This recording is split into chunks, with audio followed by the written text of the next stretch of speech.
ભાવનગર જિલ્લાના દસનાળાથી આગળ માળિયા નજીક ટ્રાવેલ્સની પાછળ એક કાર ઘૂસી જવાની ઘટના બની હતી, જેને પગલે રસ્તા ઉપર ટ્રાફિક જામ સર્જાયો હતો। રાત્રિ દરમિયાન ટ્રાવેલ્સની પાછળના ભાગે કાર ઘૂસી જતા પાછળ આવતા વાહનોની લાંબી લાઈનો લાગી હતી।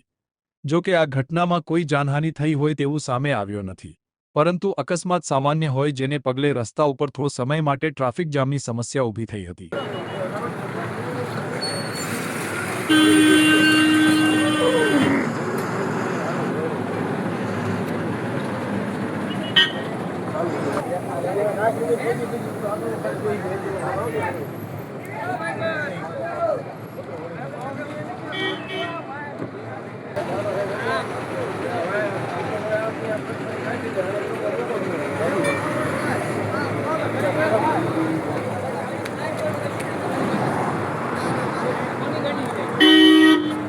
ઓલા ભાઈ ને આ ઓલા નાખા